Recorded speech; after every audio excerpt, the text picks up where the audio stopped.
If you came out to the sold out shows in Tempe, thank you very much. I appreciate it. The weird thing about that club is I started there as an MC in 98. And now you go back 20 years later and you're headlining and you're selling out the fucking room. You That's don't know great, what I man. put up. I even got banned from there for a year. You got banned and now you're back? At the Tempe Improv for a year with Danny Murr. Comedy club bands never last. Danny Murr, God rest his soul, that creepy motherfucker. Danny Murr was a jealous guy. Did you ever work for Danny Murr? No, I Do don't you think so. remember him? Okay. No. When I first moved to LA, the Tempe Improv was the premier improv. Like, you just didn't work Tempe. Like, you'll never work Tempe. Like, you had to be recommended and recommended and recommended, but you had to be recommended by coke fiends, because his favorite comics were coke fiends or anybody that was a celebrity he would mooch up for. So the guy that owned Tempe was an AA guy, like the guy that really owned the club was an Alcoholics Anonymous guy who hated alcohol.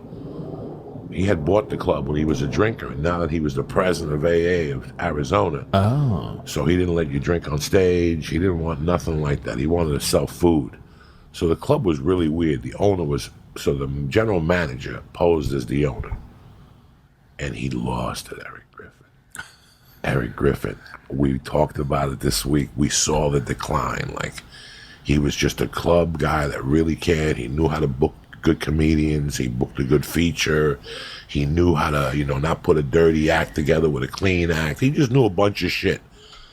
But then he lost his mind. And he loved Joe Rogan. So every time I would go down there, he would be in my ear, tell me where Rogan's going to drink afterward.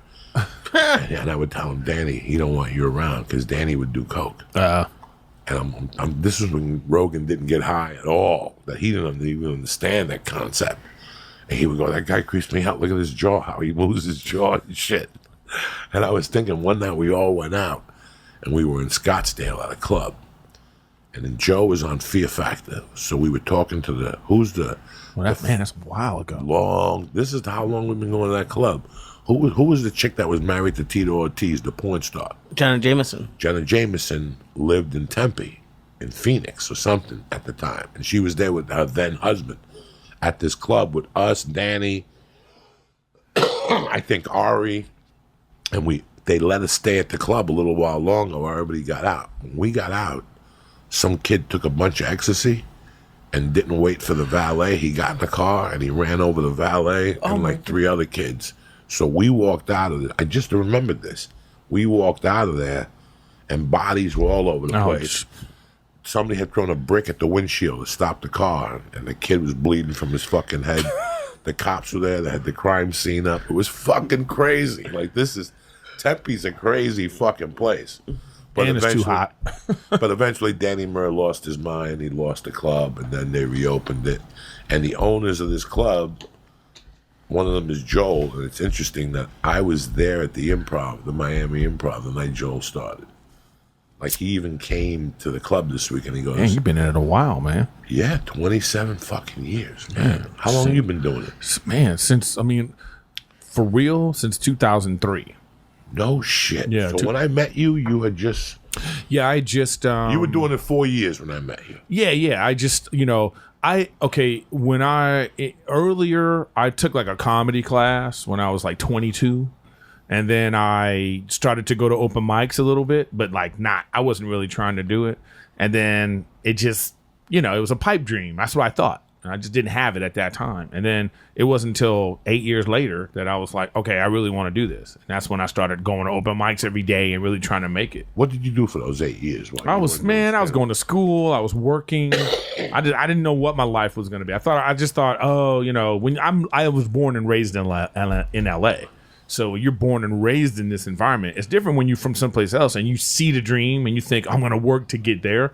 I grew up here. So, you go to a comedy club and you go, well, how do you get on stage? There was no mentors. There was nobody trying to help you. There was nobody trying to tell you how to do it or anything like that. So, I needed to be older to figure out okay, I got to build relationships. I got to cultivate relationships. It's interesting you say that because I started working with Joey 6-7 years ago. And I've always messaged Joey because I was a stand-up fan, but I never thought I wanted to do it. Mm-hmm. And then now, 6 months ago, I started doing open mics, And every once in a while, I'll kick myself almost like, oh, I should have started 6 years. Where would I be? But I don't think I'd be ready. Like, are you glad that you waited those 8 years? No, people always say you shouldn't have regrets, but I don't feel like that. I feel like whatever you regret pushes you to work harder wherever you're at now. Like maybe you say, well, I shouldn't have done that. I don't believe in, everything happens for a reason. No, I'm just making up for it. That's all. Right. I just knew I just fast tracked at that point because it was like when I was going to open mics, Jamie Kennedy was going to open mics and living on people's couches. I went to an open mic with Jim Gaffigan. I went to open mic, all these people. So you cut to like 8 years later and I'm looking at all these people that are like, wow, look, everybody's doing it. Why did I stop? So instead of thinking like, oh my God, what am I going to do? It made me go, oh, I got to really bust my ass. Now, what was going on through your mind those 8 years? Were you watching Comedy Central? No, I was like, I wasn't. I really wasn't like. Were you going to the movies? I was going to the movies, exactly. I was watching like, and the thing that I always remember the thing that really clicked in me was like watching Raw, like Eddie Murphy's Raw. Like that was really the thing that I looked at and I was like, oh man, that's the first time I really thought, I think I want to do that. But I didn't know what to do. I didn't know where to go. So that's why it took so long to finally figure it out. Is that the weirdest feeling when you're helpless? Yeah, man. That's a helpless feeling. Oh, dude. Okay, I'm going to tell you even better than that is when I took a comedy class taught by Sandy Shore, by the way, Mitzi's daughter, rest in peace to Mitzi. And, the showcase was at the Comedy Store. And it was like the end of the class graduation, it was in the OR. And I did this, oh man, I knew I had it. I knew I had the bug right then and there. Just that thing of like the whole crowd laughing at you, I was like, oh man, I love this. But after that, I didn't know what to do. Like literally right after, because they rolled the show. So let's say the 7:00 show was our graduation, and then they kept the crowd there, and then they started the real show. And it was like Mencia went up first, and I remember watching Mencia, and I was thinking, oh, I think I could do this. Because at the time, he wasn't, who he was. He was doing Taco Bell jokes and things like that. But he was dynamic, you know what I mean? So I thought... What year is this? Oh, man, it must have been 90-something, 4? Yeah, like 94, 95. Because he brought up Chris Tucker. He had just... So Def Jam and all that was going on, too. This was like around that time. So he brought up... Mencia goes up first, and then he brings up Chris Tucker. And I remember watching Chris Tucker and thinking, I don't think I can do this. We're going in like fucking Marines, you understand me? Welcome to church, motherfucker.